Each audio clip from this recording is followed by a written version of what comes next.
Parshas Korach talks about the great rebellion that Korach led against the authority of Moshe Rabbeinu. And the story is a very dramatic story.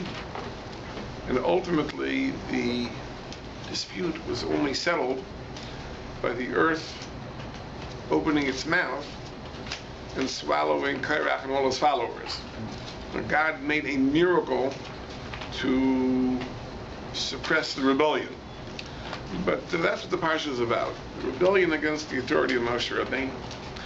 And Chazal speak about this in a very interesting way.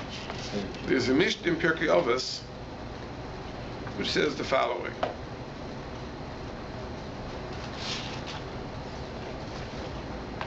This is Kol Machlokas Shehi L'Shem Shemayim. Any dispute that is for the sake of heaven, Sofa Lehiskayim. Now, this is a very hard phrase to translate. Sofa Lehiskayim. Literally, it means it will be sustained. It will be sustained. Now, the English translation here in the Art Scroll is will have a constructive outcome. But it's really more than that. It means that both sides will be sustained. Meaning it's not that one side will be accepted and the other side will be rejected. Both sides to the dispute will have some contribution to make to the final outcome. It's almost as Hegel would say. You have thesis, antithesis, synthesis. In other words, it isn't that when you have two movements that are polarized, so the one we embrace, the other we reject. Somehow there is a synthesis. There are elements of the one, elements of the other. They blend and they form a higher truth. So if the machlokas, if the dispute is l'shem shamayim, is for the sake of heaven, then sofa l'skayim, it will be sustained. B'shein, no l'shem shamayim, it's not for the sake of heaven, ein sofa l'skayim. It will not be sustained. Because in that case, the one side will stand and the other side will disappear. The other side will disappear. The other side will be written off. Now we'll see the examples the Mishnah gives. But let me give you an example, two examples from modern history. We know that there was a great debate going back a few hundred years between the Hasidim and their opponents. You know, the Baal Shem Tov started a movement which was a revolutionary movement within Jewish life, placing emphasis on prayer and serving God with joy, as opposed to traditional rabbinic Judaism, placed more emphasis in study, and so on and so forth. And today we see that most of our Jewish communities really are a synthesis of the two. Because even among the Hasidim, they've absorbed elements of their opponent's ideology, and even among the non-Hasidic Jews, they've absorbed elements of the Hasidic ideology. So that would lead us to the conclusion that this was a machlokas l'shem shemayim, whatever their disputes were, and they were not without their rancor. But ultimately, the dispute was l'shem shemayim, and therefore sofa l'skayim. Both movements made a positive contribution, and we live with the synthesis of the two. But if you take, for example, the dispute of Christianity and Judaism, we don't find there was a synthesis. Doesn't mean to say that Christianity has ceased to exist. It most certainly exists, and it is really a more powerful movement, at least number-wise, than Judaism. But it made no contribution to Judaism. If anything,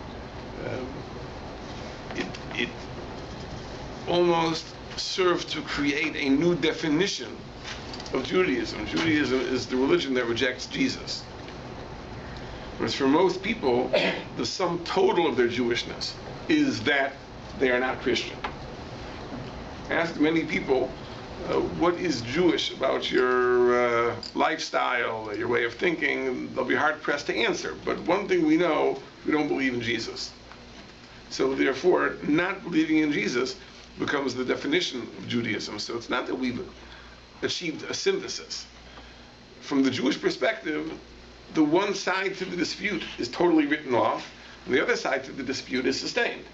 So that is indicative of a machlokas she'eino l'shem shamayim, a dispute that was not for the sake of heaven. In that instance, the one side stands, the other side is rejected.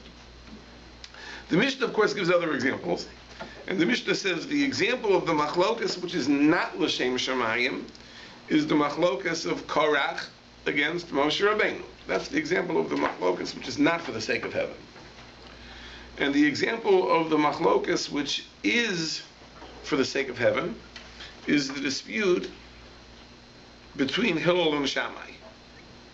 Hillel and Shammai were two great sages, and they argued on points of law.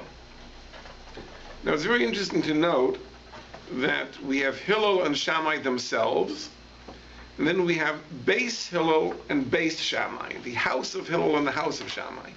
Each of them founded a yeshiva, and these two yeshivas were named after their founders. So the one yeshiva was called the House of Hillel, the other yeshiva was called the House of Shammai. Hillel and Shammai themselves only disputed 3 or 4 points of Jewish law. Not that many points, several points. In the next generation, the generation of their disciples, their respective academies argued in over 250 points of Jewish law. There was an explosion of machlokas. So the Mishnah says that the example of a machlokas, which is l'shem shamayim, for the sake of heaven, is the machlokas of Hillel and Shammai. And the commentaries raise the question that seems to imply that it's only their dispute which was l'shem shamayim, but in the next generation, not 100% so. That the dispute of the disciples, the house of Hillel and the house of Shammai, already is not 100% l'shem shamayim.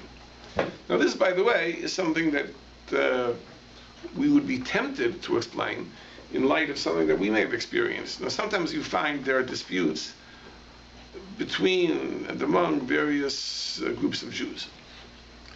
You know, the ex-Hasidim and the Y-Hasidim are in a state of disagreement. I won't name names, we'll call them X and Y. Algebraic variables. So X and Y are arguing about some issue. And the two groups of Hasidim really don't get along. They insult each other, and they defame each other, and they criticize each other, and it's very harsh. The two heads get along fine. You find this often, because you find that between the two parties, they may disagree, but their relationship is cordial, friendly. It's only among their followers that it becomes personal. You know, my Rebbe is bigger than your Rebbe. But the two Rebbes themselves, they get along fine. So one might say that Hillel and Shammai, they themselves were totally l'shem shamayim. So that they are the exemplars of the dispute which is for the sake of heaven. In the next generation already, among their Talmidim, among their disciples, then already it wasn't so much so. But that's not really the pshat. The pshat really is much more subtle, more nuanced than that. I'd like to talk about this. It's really not related directly to the parsha, but I think it's an issue that we all have to understand, which is the idea of machlokas, the idea of dispute in Torah. Why is there dispute in Torah? What are the parameters and the boundaries of dispute in Torah? And we have that background when we all discuss this issue of the machlokas of Hillel and Shammai versus the machlokas of their disciples. We'll be able to understand it in its proper perspective. Now, one of the most basic questions, now it's an interesting thing, that you ask a rabbi, people ask us so many questions. How do you know the answers to all the questions people ask? So if the rabbi wants to impress you, he'll say, it's years of study. But the truth is that there really are about 150 questions. But generally, if you know the answers to these 150 questions, you'll be able to answer 95% of the questions you're asked. 5% you'll have to research. But there are 150 basic questions that you're asked all the time. You know, year after year after year after year after year after year. If you know the answers to those questions, then you're okay. Now, in Kiruv and outreach, it's really the same thing. Whereas people ask not questions of Jewish law, they ask questions of Jewish thought and hashkafa, philosophy. And you, like, how do the people that work for Eish Torah know the answers to all these questions? The reality is that there is a finite number of questions that are asked again and again and again and again and again. And once you master those answers, then you can answer the questions. One of the big questions which is always asked is this. So we believe ostensibly that Moshe kibel Torah miSinai. Moshe Rabbeinu got the Torah on Mount Sinai. We know the Torah that he got had two halves. There's the Torah Shebechsav, the written text of the Torah, and there's the Torah Sheba'al Peh, there's the oral tradition that accompanied it. Now, the written text has been preserved intact. And that's why wherever you go, every Sefer Torah you look at is identical, at least in terms of the text. Now, some are bigger, some are smaller, some are fancier, some are more plain. But in terms of the lettering, the text is the same, because we've preserved the text through the generations. When it comes to the oral tradition, however, you open the Talmud, which is the transcription of the oral tradition, you see there isn't a page in which you don't find dispute. Everything is a machlokas, everything is debated, everything is argued. Well, if the Torah Sheba'al Peh was given to Moshe Rabbeinu, why is there so much dispute? Because why wasn't the oral tradition also preserved? This is the question that everyone asks. Or you can ask it the other way. Because how can you say that the Torah Sheba'al Peh was given by God to Moshe Rabbeinu in light of the fact that it is so obvious that there's a human component, because everyone is always arguing. Rav and Shmuel are arguing, Rabbi Yochanan and Rish Lakish are arguing, Rabbi Meir and Rabbi Yehuda, everyone's arguing. The truth is this. The truth is that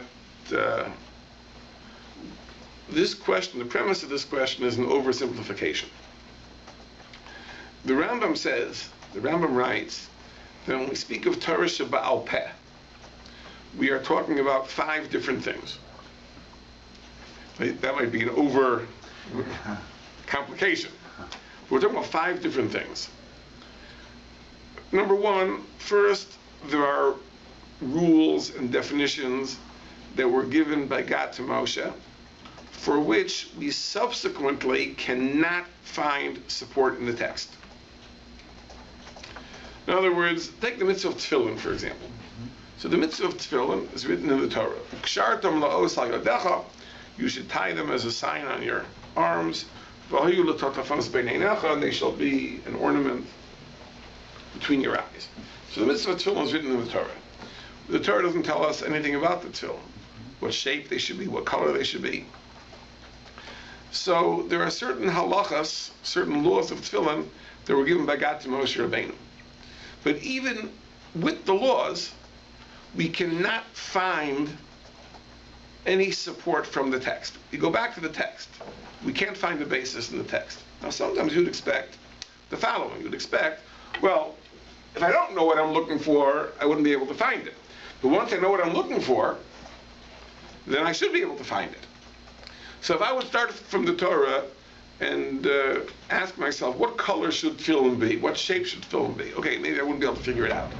But once God told Moshe Rabbeinu that tefillin are square, tefillin are black, why can't I go back to the text and find support for that? In some instances, yes, but in other instances, not. Even if you go back to the text, you know what you're looking for, you're not going to be able to find support for these rules.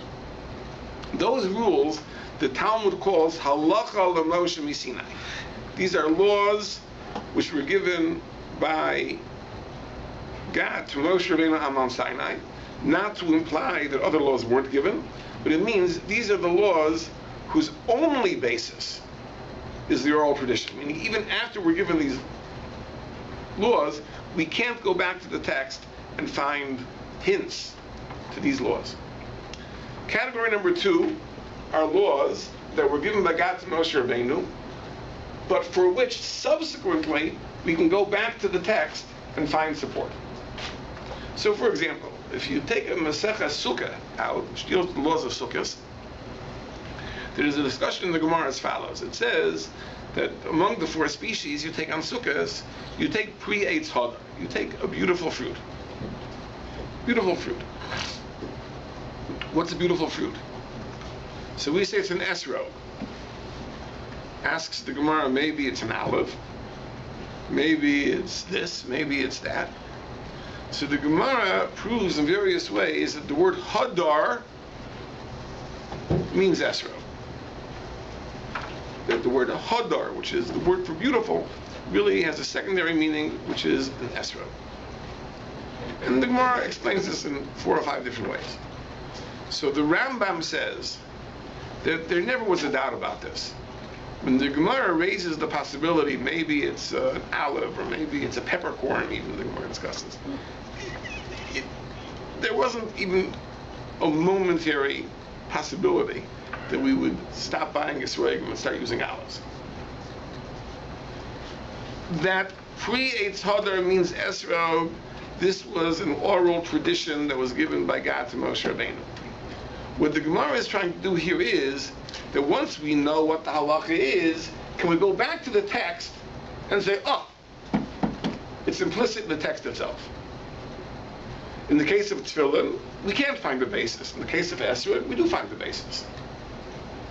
Again, once we know what we're looking for, we can go back to the text and find support for the oral tradition. And says the Rambam that the Gemara will often do this. Sometimes when the Gemara will ask the question, where do we know it from? What's the source in the Chumash? The Gemara isn't asking where is the source, because otherwise I will do something else. Because we already know what the halach is. We just want to demonstrate that from the text itself, we can find support for this idea. That's category number 1. Category number 2. Then there's category number 3. Category number 3 are halachas that were not given by God to Moshe Rabbeinu. There are laws that were not given, but which subsequently were developed or expounded by the sages of the generations.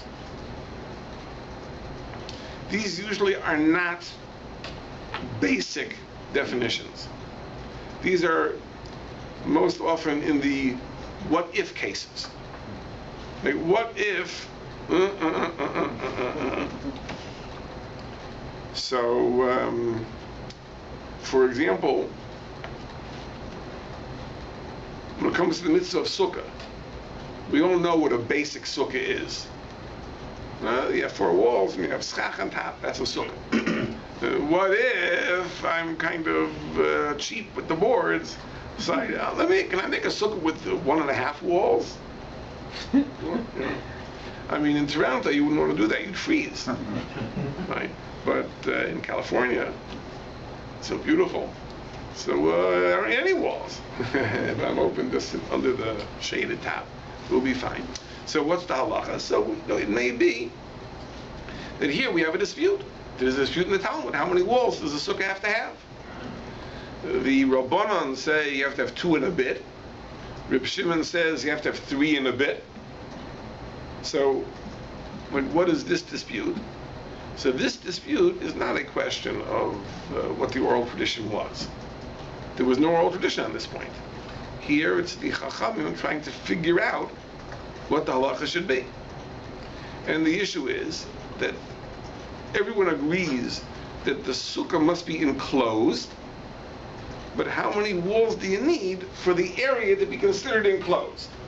So the Rabbanon say if you have 2 full walls and a bit of the third, that's called that the area is enclosed, because you've enclosed most of the area. Reb Shimon says that no, to be called enclosed, it has to be more completely enclosed. You have to have 3 full walls and a little bit. And the Gemara brings supports from the biblical verses, and so on and so forth. Says the Rambam, when you have machlokas, when you have debate, you know that we're not talking about laws that were given by God to Moshe Rabbeinu. If the law was given by God to Moshe Rabbeinu, there'd be no debate on it, because the tradition would have been preserved intact in the same way that the text of the Sefer Torah was preserved. So, for example, there's no machlokas whether tefillin are black. No one says that why not green, red, multicolored, gold. Everybody's tefillin was black. So now you know that's one of the laws that was given to Moshe Rabbeinu. On Sukkot, everyone takes an esrog. No one is taking a peach or a pear, because that's the halacha that was given to Moshe Rabbeinu. But if you find something which is disputed in the Talmud, says the Rambam, you know that that halacha was not given to Moshe Rabbeinu. This was a debate that emerged over the generations. Sages took this position, took that position, and that's why you have machlokas. That's why you have machlokas. You know, the fourth and fifth categories deal with rabbinic law. The fourth category is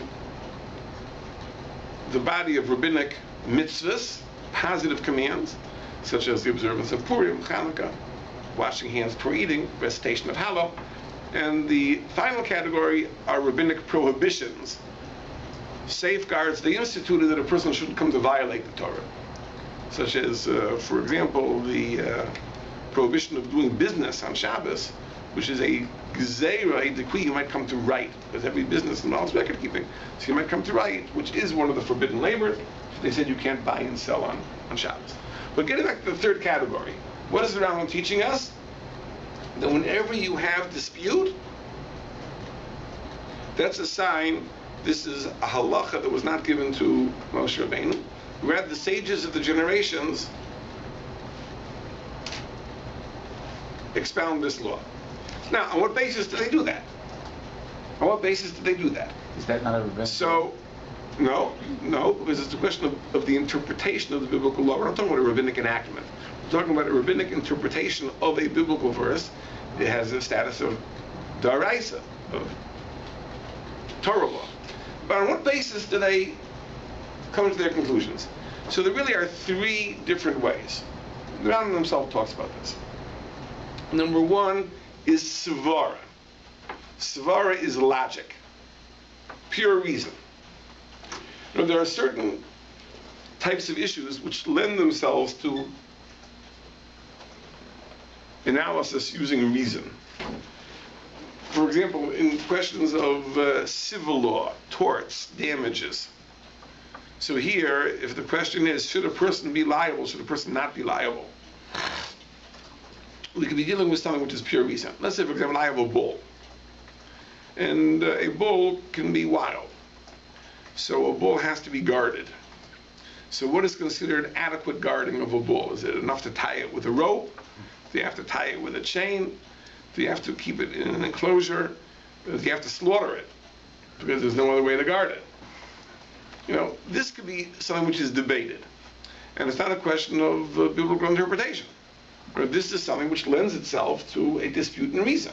Or this person would see or feel that tying it with a rope is an adequate precaution. The other person would say no, that tying it with a rope is not an adequate precaution. So you can have disputes that are rooted in pure reason, not in interpretation of the verse.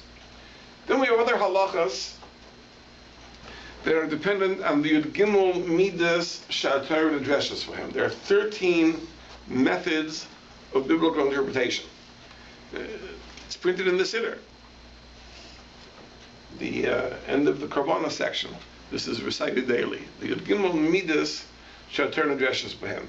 Now, when you think about it for a moment, the Yud Gimel Midas, almost all of them, many of them, address a very fundamental question, which is when the Torah talks about a specific case, does the law apply only to this case, or is this case an example of a law which applies to a broader category? So, for example, the Torah talks about a bull goring another bull. and says the owner of the first bull is liable. So you'd ask yourself the question, is this a law specific to bulls? Or would the same law apply if a rooster pecked another rooster? Would it be the same liability? So this is a very good question. Do I assume that the Torah's case is merely an example, it's an illustration, but the law applies to the broader category of all animals, or maybe there's something specific?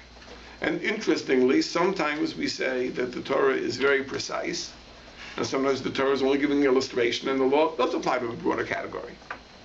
The Gimel Midas generally deal with this question.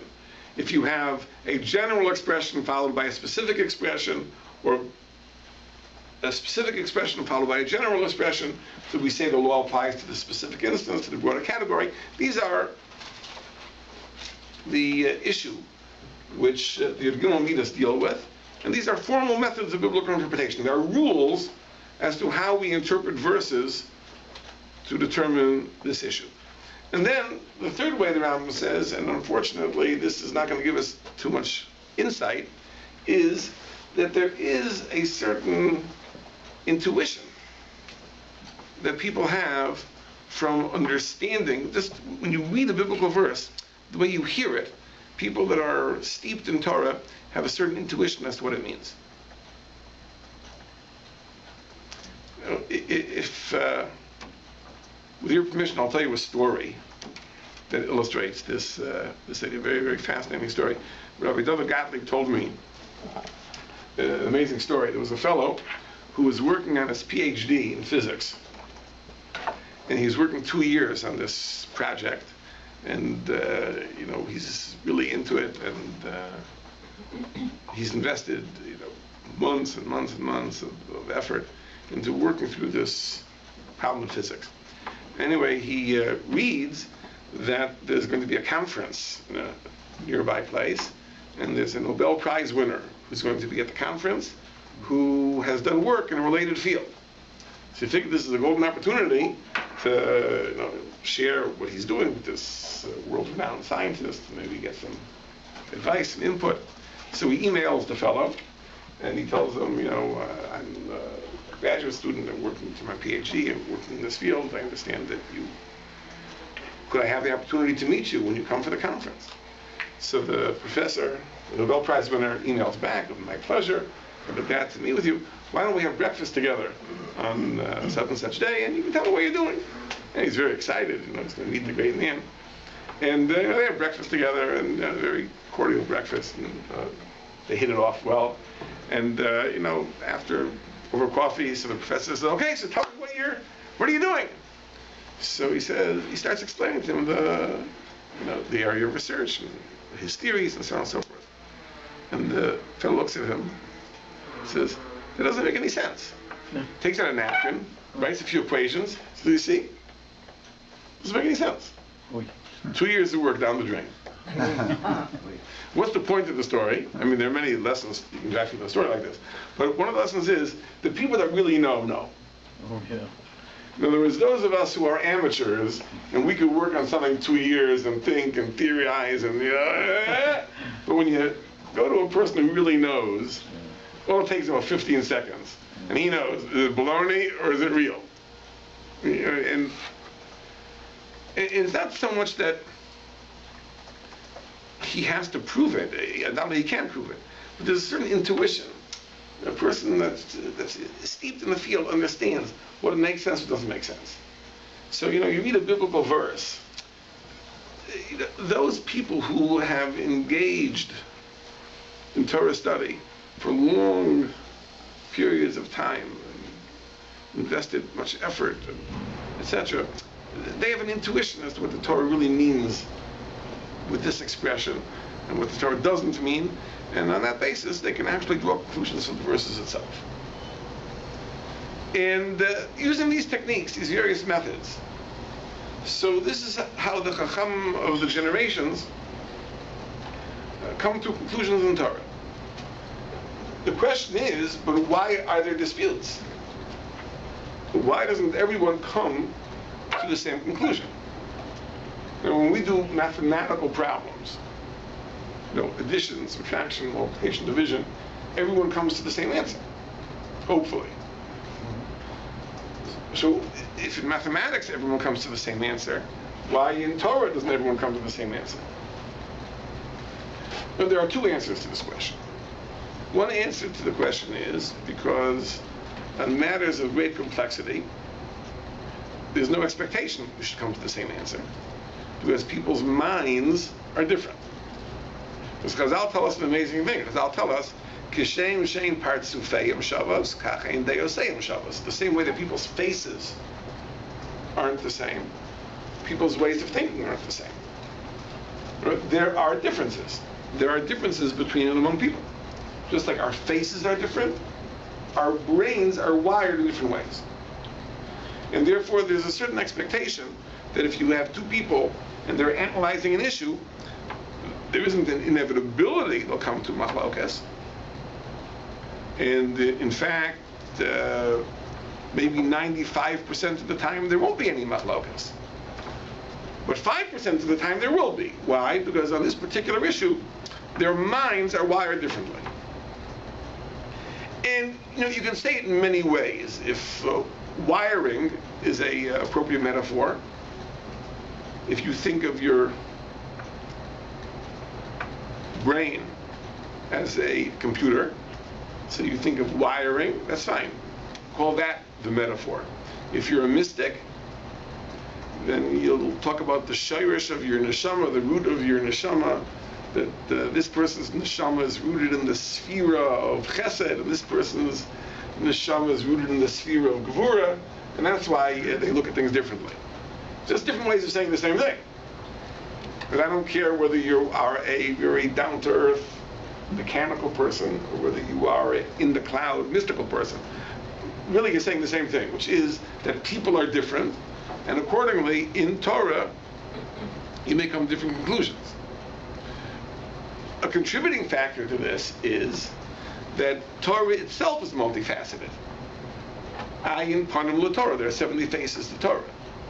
So whereas when it comes to mathematics, 1 plus 1 is 2, and there's only one correct answer. Whereas in Torah itself, there is a possibility of multifaceted aspects. And therefore, when you have the machlokas, this person reveals a certain facet of Torah, and that person reveals a different facet of Torah. So it's not just that the differences can result in one person being right and one person being wrong. The differences can result in both being right, but each revealing a different aspect of the total picture. You hear the difference? In other words, the first point I made was that, yeah, since people's thinking is different, we can expect they'll come up with different answers. But still, one is right and one is wrong. But now I'm adding to that. I'm saying that they'll come to different answers, but not that one is right and one is wrong.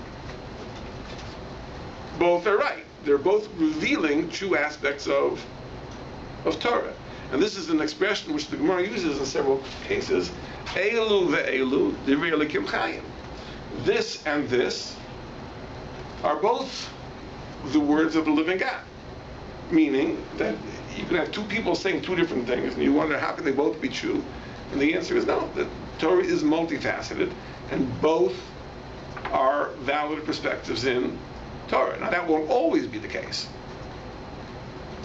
There are situations, of course, where one person will be right and the other person is wrong. But there are situations where both are right, because both are revealing true perspectives. Now that doesn't mean, for example, that in practice you can do one or the other.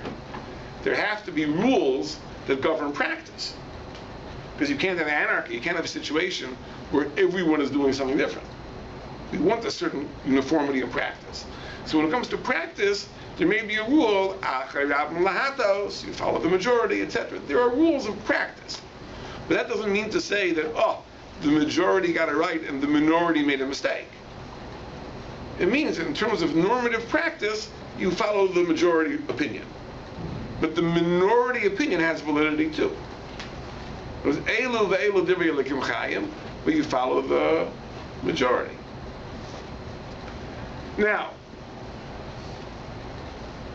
but this is all assuming that both sides to the machlokas have exerted the maximum effort to arrive at the truth.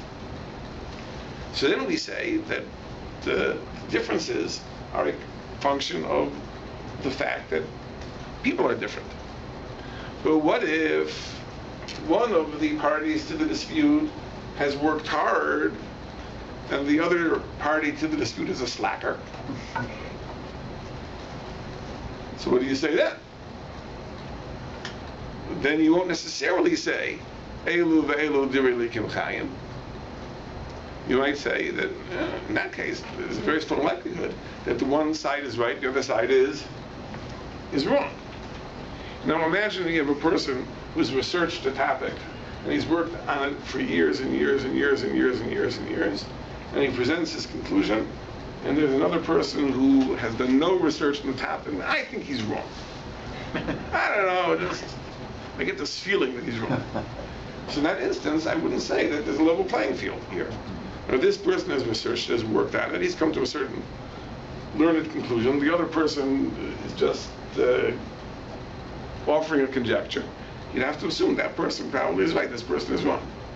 And sometimes you have that. Sometimes you have that in machlokas. You have a situation where one side has done its work, the other side hasn't.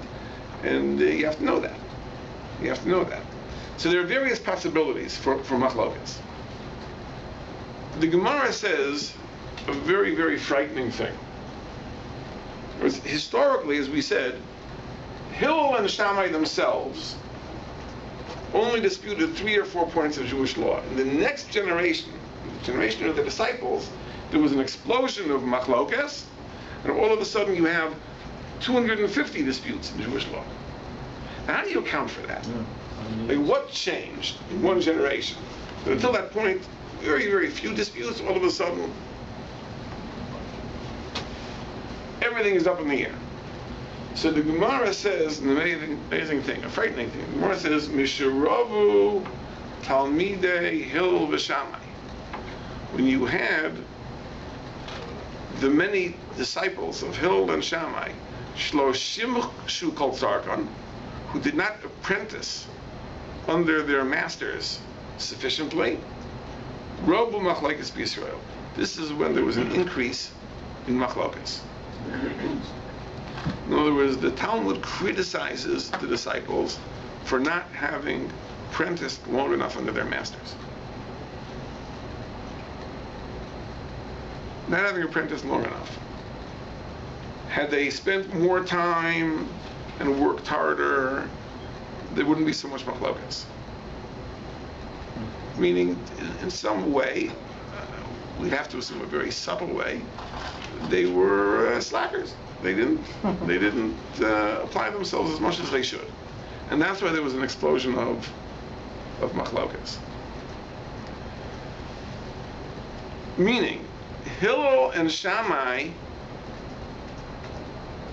exerted 100% in their own studies. This accusation was made of the next generation, but Hillel and Shammai themselves applied themselves to the ultimate level that a human being could apply himself. And therefore, in the vast majority of cases, they came to the same conclusion. There were 3 or 4 cases where they came to different conclusions, and that could be accounted for by the fact that Hillel and Shammai were different people, and their wiring was different, the roots of their neshamas were different, however you want to put it, and that accounts for a certain amount of dispute. There's a certain amount of disagreement you would expect from people just because they're different. If there's some flaw, a character flaw, then you expect a lot more machlokas. Let me just give you a mashal. Let's say you have a marriage, husband and wife. If they are wonderful people, refined people, caring people, considerate people, they still will disagree on certain things. Right? There are some basic differences between husbands and wives. The most noteworthy is that one is male and the other is female. Even though they're trying to change that, but but that's a fact, right? That men and women see things differently. So there's going to be a certain amount of disagreement. But if on the other hand, you have people that aren't very considerate, aren't very kind, aren't very refined, and so on and so forth, what would you expect? To be a lot more disagreement, right? Well, rabbis are no different. In other words, if everybody exerts himself 100% to seek the emes, right? Just on the basis of the fact that there are individual differences, we would expect a certain amount of machlokas, a certain amount of disagreement. How much would we expect? The amount of disagreement you have between Hillel and Shammai, where 95% of the issues they discussed there was consensus, and a small percentage there was machlokas. In the next generation, there was a flaw. There was a flaw. Lo shimshu kol tzarka. The Maral says a very frightening thing. The Maral says that this lo shimshu kol tzarka, this not exerting themselves, reflects a lack of l'shem shamayim, a lack of doing for the sake of heaven. Well, let's think about it for a second. It really makes sense.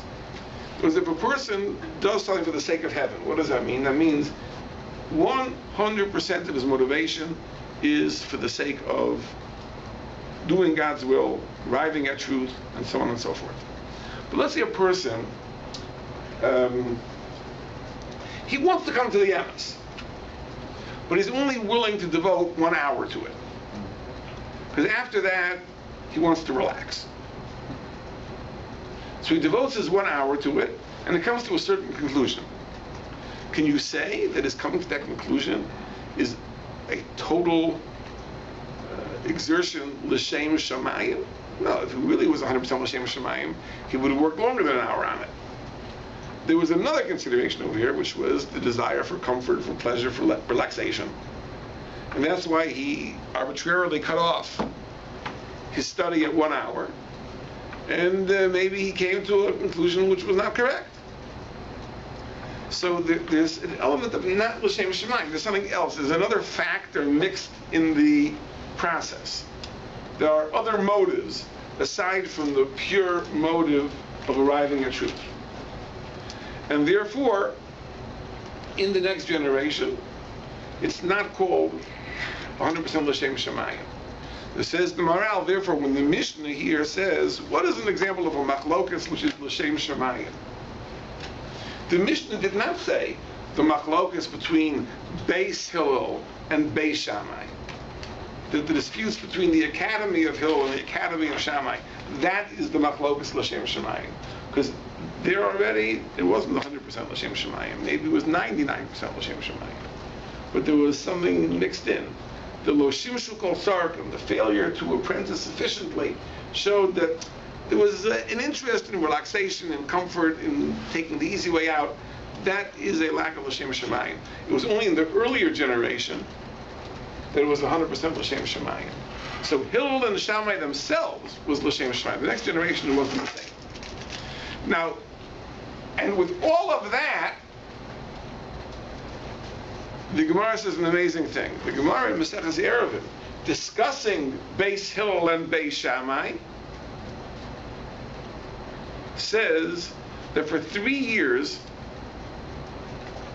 there was a debate: who should we follow? Should we follow Beis Hillel and Beis Shammai? Now, I have a tradition from my Rabbi that this dispute was a meta dispute. This was a dispute that was totally unrelated to the 250 individual points of Jewish law that they were discussing. It was a more general question. In other words, after they had gone through this process of debating these 250 points, now there's a question: okay, who should we follow? Who should we follow? Now, what are the possibilities? Now, in Jewish law, so sometimes we say the majority rules. So the majority rules. Sometimes we say, if there's an outstanding scholar, we say that his opinion has more sway than the opinions of a lesser scholar. So here there's a more fundamental dispute.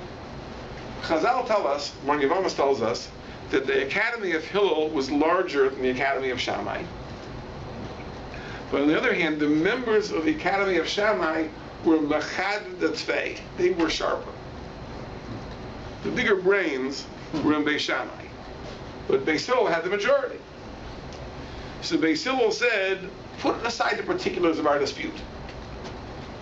Regarding all the disputes, the normative practice should be in accordance with our opinion, because we're the majority. And Beis Shammai said no, that the normative practice should be in accordance with our opinion, because we are the sharper intellects. So for 3 years, they debated this general question, not the specific things they were arguing about. They debated a general question, that in terms of practice, which yeshiva should be followed? Our yeshiva or the other yeshiva? Finally, what was the resolution? The heavenly voice came out, and the heavenly voice said, we do the Gemara.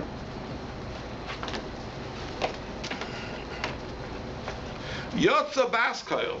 A heavenly voice came out and said, Elu ve'elu divrei Elokim chayim hein. These are the words of the living God. V'halacha kebeis Hillel. But the halacha is like Beis Hillel. Now, remember, this is the generation which the Talmud in Maseches Sanhedrin is critical of. It says that this is the generation of Lo Shimshu Kol Tzarkan. These are the ones who didn't apprentice sufficiently, and that's why there was this explosion of machlokas. And yet the heavenly voice says about them, Elu ve'elu divrei Elokim chayim. So we're talking about something which is very subtle. When it says Lo Shimshu Kol Tzarkan, we're not talking about, nowadays, if you have a teenage boy, you wouldn't say that he didn't apply himself to his studies unless he was spending 7 hours a day practicing the guitar or something like that. And you'd say, this guy is not applying himself to his education. But, if he took off 5 minutes here and there, you wouldn't be critical at all. The Chazal are much more demanding. When it says they were Lo Shimshu Kol Tzarkan, this is not something that would have been perceptible to our eyes.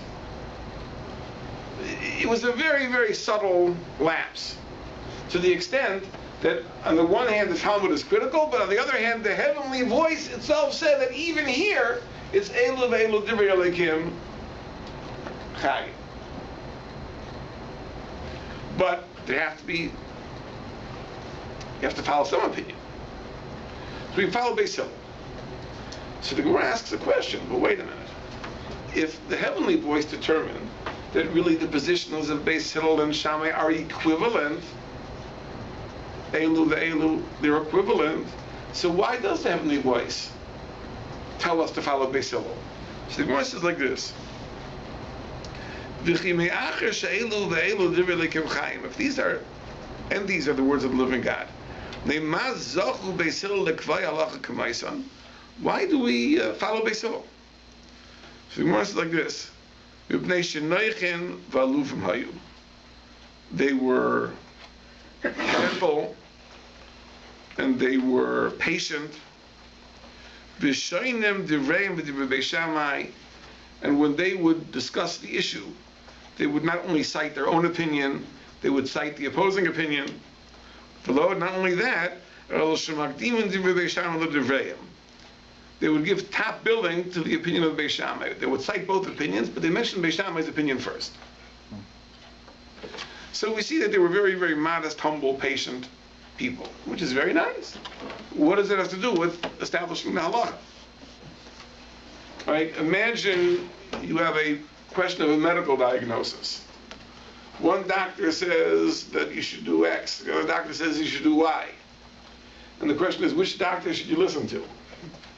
So you wouldn't say, well, this doctor is a nice guy, he's pleasant, he's friendly, and the other doctor is he's curt and he's cynical.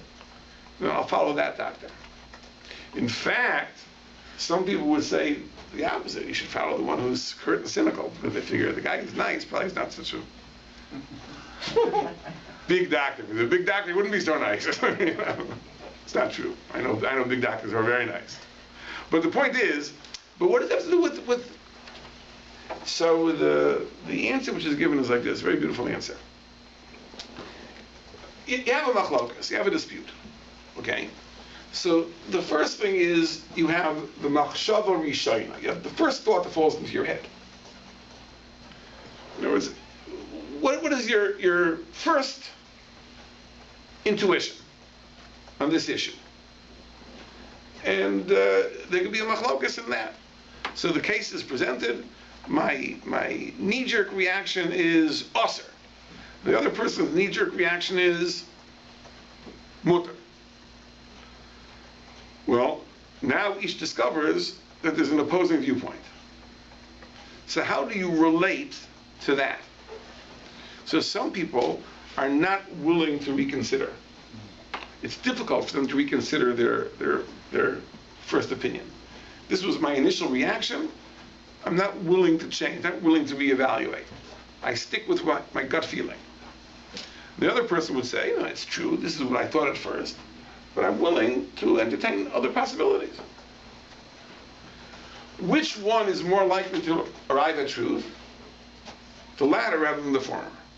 Or the person who sticks with his first intuition, but is unwilling to change and unwilling to hear evidence to the contrary, he's committed to a viewpoint.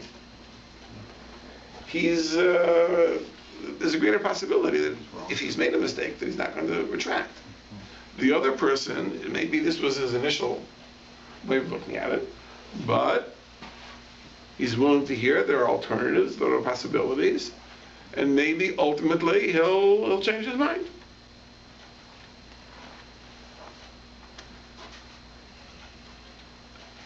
That's why we pass on Beis Hillel. Because since they were modest, humble people, they gave consideration to the opposing view. They cited it. Not only they cited it before their own opinions. So that means they considered the alternatives. So a person who considers the alternatives is more likely to arrive at the truth than a person who's unwilling to consider the alternatives. So this is where character can have bearing on psak halacha. Psak halacha is not only a function of intellect. It's not only a function of the quality of your thinking, the quality of your mind. Right? It may be a function of certain personality traits, because you may have an intuition, and it could be that your intuition, as a rule, is very, very, very good. But the unwillingness to reconsider may be your undoing in a certain number of cases. A person who temperamentally is willing to reconsider and consider alternatives may be in a better position to arrive at truth. So therefore, says the Gemara, that's why the Academy of Hillel merited to have the halacha established in accordance with their opinion, because they had that personality that allowed them to reconsider, and therefore there was a greater likelihood that they arrived at the emes. And therefore, the Heavenly Voice said that in any dispute between Beis Hillel and Beis Shammai, follow Beis Hillel. And in fact, the Mishnah records many instances, right, where Beis Hillel retracted and admitted to Beis Shammai. I cannot think of a single instance where it says the opposite. I'm not an expert in Shas, but I don't think of an instance where it says the Beis Shammai conceded to Beis Hillel.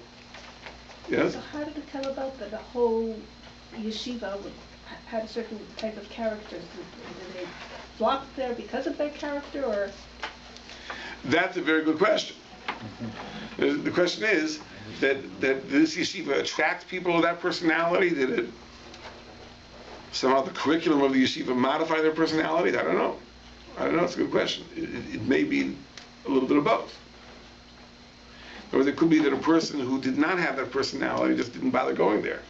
because he knew he wouldn't fit. It may be they had Musar in the yeshiva. Maybe this was the way of Hillel, and therefore his disciples modeled themselves after him. I think probably all of the above are true. So this is the idea.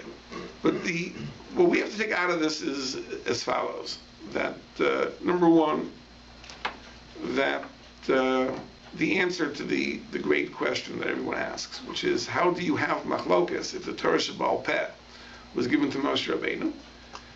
As the Rambam says, there are parts of the Torah Shebaal Peh that were given to Moshe Rabbeinu, and there are parts of the Torah Shebaal Peh that were developed by the Chachmei Hadoros, the sages of the generations. As the Rambam says, where there is dispute, we're dealing with laws that were not given to Moshe Rabbeinu. Rather, the sages developed and derived from the Torah. Number two, we discussed the ways by which they come to these conclusions. Through pure reason, through the formal methods of interpretation, the Yud Gimel Midas, through their intuition as to the subtle nuances of the verse. How do we account for machlokas? So we explained that a certain amount of machlokas we can account for simply on the basis of there being differences between people. We should not expect that people would always come to the same conclusion.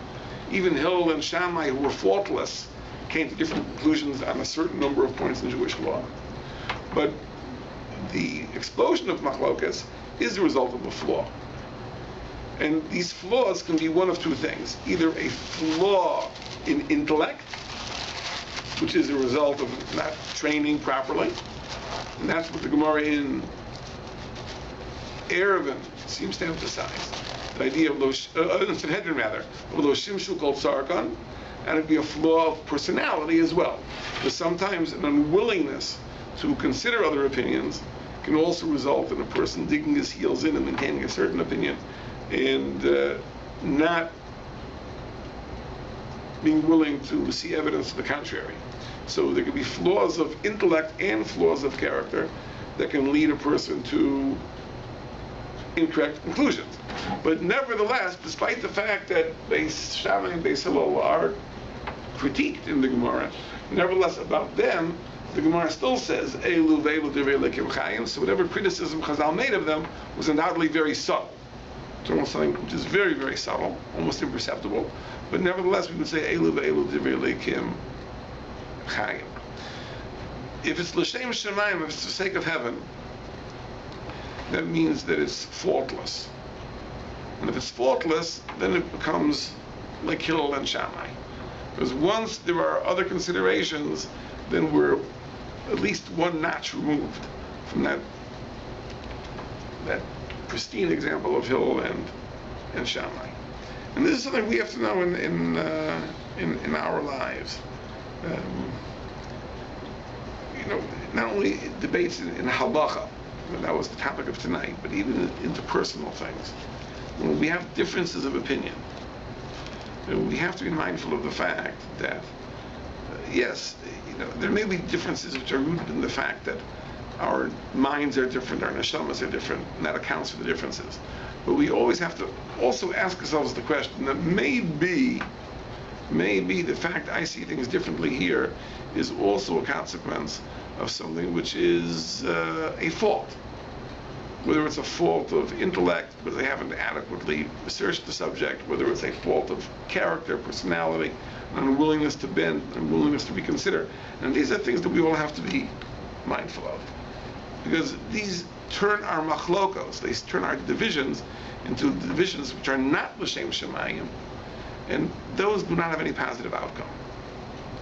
Right? If your machlokas is l'shem shemayim, then it'll be a positive synthesis. Sometimes you have parents who will have a dispute as to how to raise the children. So one parent, for example, will advocate a much more hands-on approach dealing with the children. The other parent will advocate give the child space, room, allow him to make his own mistakes, and so on and so forth. So these are two legitimate debates. Well, let's forget the one who has the hands-on approach. The one who has the hands-off approach, what's the root of that? One thing I can tell you, this is not a mystery. Hands off is a lot easier than hands on.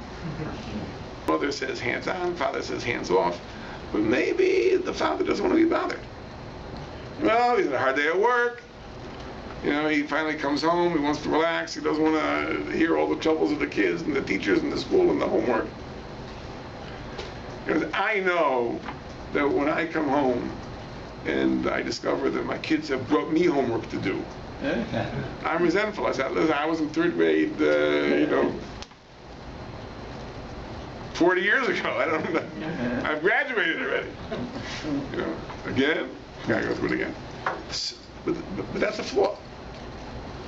Right? I take that position perhaps because of a personality flaw, a character flaw. Nothing good will come out of that.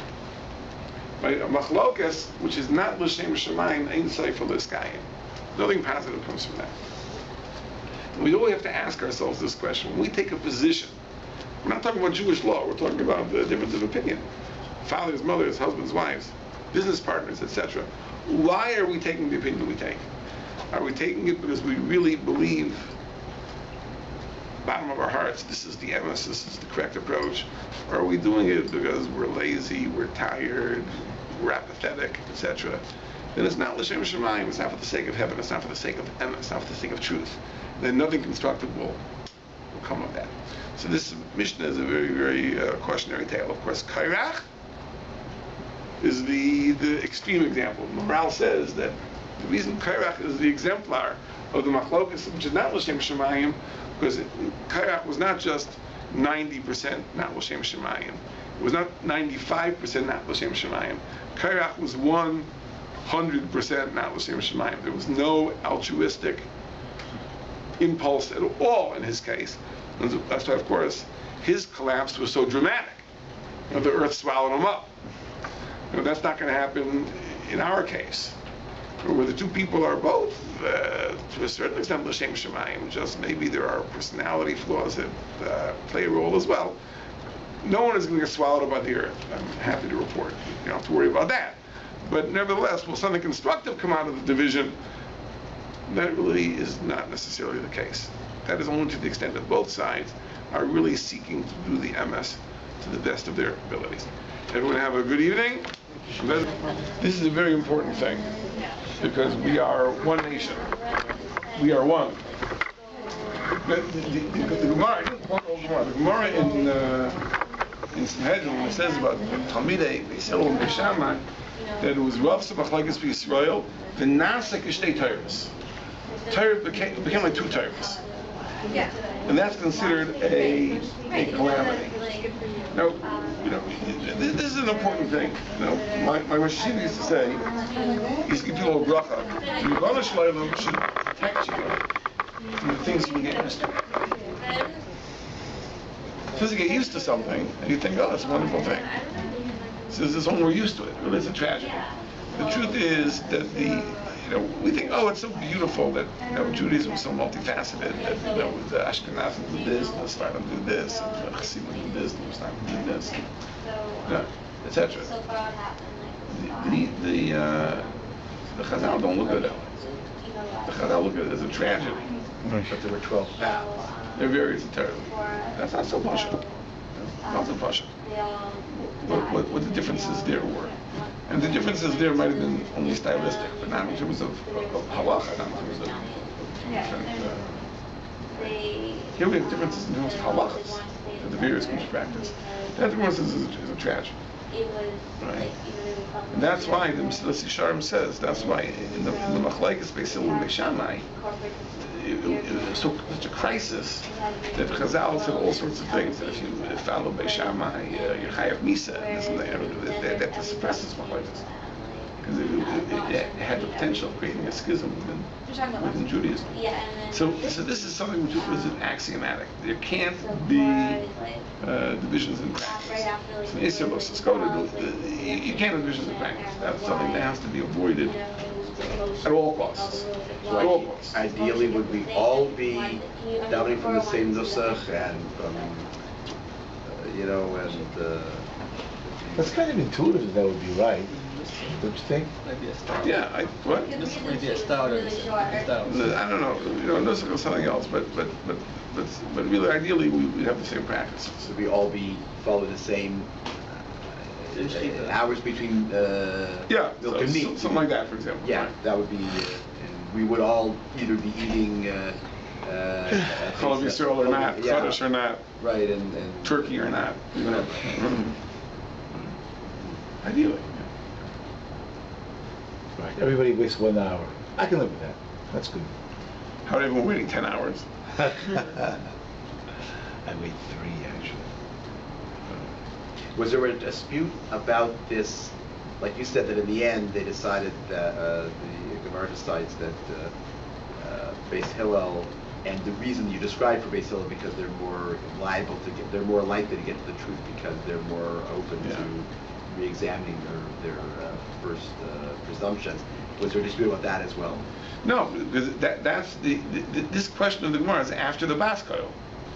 After the Bas Koil determined that the law is like Beis Hillel, so the Gemara asks the question, why would that be? Like, what could the rationale of the Bas Koil have been? So this is the conclusion of the Gemara came to. This was the rationale of the Bas Koil. By the way, the question is, did it sway Beis Shammai?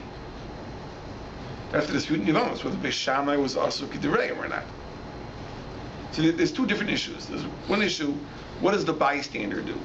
I'm an innocent bystander. I know that over there Beis Shammai says this, over there Beis Hillel says this. What should I do? So there the Bas Koil says follow Beis Hillel, and the Gemara gives a reason why.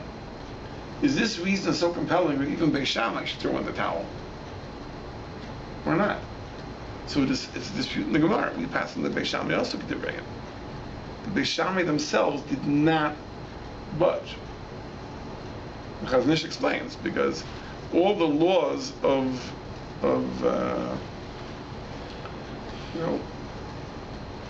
procedure, who you follow, who you don't follow, all are for the person who doesn't have an opinion of his own. But if you are qualified to have your own opinion, then you stick with it. So Beis Shammai themselves also K'direim, they followed their previous rulings, even after the Bas Koil, of course. Those were the only 2 yeshivas, the only 2 main. There was nobody else around. I mean, those were the main These are the 2 factions. And yet we say when Mashiach comes, we're actually going to flip to Beis Shammai. So it's not so pasha. It's not so pasha. I mean, there is. This is quoted in the name of the Arizal. Right? I've never found it in the Kisei Arizal. Rabbi Chanan Massman talks about it. Yeah, he asked the question, why would that be? But So we have you talk about the conclusions that the Chachamim came up with. Why exactly do we hold those as if they were also like Torah Messina? again, when we talk about the interpretations that are in the Mishnah and the Gemara, so they have binding authority. They're considered the equivalent of a psak of the Bezdin Hagadol that we have to follow. Because the Mishnah explains, famous Kes Mishnah. But subsequent to the Chasimus and Talmud, then it's not the same binding authority. I'm sorry, what is not the same? After the Talmud was complete, nothing has the same binding authority. But again, you have to know who you're talking about. In other words, I wouldn't want to argue with the Shulchan Aruch. I'm not qualified to have an opinion against the Shulchan Aruch. So the Shulchan Aruch is given binding status. But that was from much later. It's much later. And is that how does one come to the conclusion? It's just a matter of respecting the expertise of that body of work or the expertise. First, how do we know that the Gemara, the Mishnah Gemara are? See, this is a question. A question like this. Let me tell you how it starts. The Rambam says that for much of Jewish history, we had an institution called the Bezdin Hagadol, the Supreme Court, that issued binding rulings. The rulings of the Supreme Court are binding. If a person disagrees with them, he's Zakim Namre, liable for the death penalty. You have to follow the Bezdin Hagadol. But the Rambam says that the Bez Nagadol of every generation can overturn the verdicts in earlier generation. Right? So that means that there's no, in theory, there is no deference to earlier generations. So asks the Kesef Mishnah, so why can't we argue in the Gemara? This much seems to be a given. That if the Gemara says explicitly the halach is like such and such, we can't argue on that. If the Gemara isn't clear who we paskin like, there could be a machlokes who we paskin like. But if the Gemara clearly takes a position, we paskin such and such, you can't dispute that. It seems. And why do we say that? I mean, where does that come? What's the source of saying that the Gemara? That's the question. So why is the Gemara binding? Why can't subsequent people just disagree with it? So the Kesef Mishnah says like this. He says, since the Mishnah and the Gemara were accepted by Roiv Chachmei Yisrael, by the majority of Jewish sages, is considered the equivalent of a psak of the Bez Nagadol, and therefore you can't argue with it. Now, it opens the following fascinating question. If Roiv Chachmei Yisrael today would gather, could they repeal the Gemara? Would that be considered like a subsequent Bez Nagadol? And that was the kasha that the Chazon Ish asked the Korach Asr. That's a good point. Right. Roiv Chachmei Yisrael, they gather and repeal the Gemara. And the Korach answered only in the most theoretical sense. Right? But practically they couldn't, because in other words, you have to know your place. In other words, you have to know who you are to argue. Sadly, most people aren't humble in that way. In other words, most people will you'll see nowadays that in the blogosphere, people will be critical of the early Israel. It's like talk radio. You open the floor to the masses, and everyone has an opinion. Right? There's Yashav's opinion, and there's Joe's opinion. And they're both what? Yes. And they're both given the same level of consideration. Rabbi Yashiv has been learning, 20 hours a day for the last 90 years, 95 years, right? And even as he took him into he just had surgery, so just until minutes before the surgery, his nose was more b'chayros, right? And Joe, right, wouldn't even be able to follow the art scroll in b'chayros, right? But this is a free country, democracy. Everyone's opinion is equally valued. The democracy is not always mistake. You have to know your place. You have to know, are you qualified to have an opinion? It's true. We in the West worship democracy, but truly democracy is not all it's cracked out to be. So I don't know what's so wonderful about democracy. The expression "1 million Americans can't be wrong" says who? Sure, 1 million Americans can be wrong. I mean. Now, you see, the important thing is like this: that even if you read the Enlightenment philosophers who first articulated the idea of freedom of speech, the idea of freedom of speech is not because everyone's opinion is equally valid. It's because by entertaining all opinions, you're more likely to arrive at the truth. But there is a truth. There is one opinion which is more valid than the other. You have to know that. That's the whole reason why the Holy Spirit or the God chose them, because they're open to other opinions. Yeah. But we don't consider that. Do we consider that the Chachamim in the Gemara had the Ruach HaKodesh? Certainly. They may have had, but we don't say this is why we respect their opinion. It's Ruach. It's because of. It's because of their wisdom. And it's because the majority of. And the Gemara is binding because because most of the Roiv of the Chacham of the time accepted the Gemara once the Gemara was completed.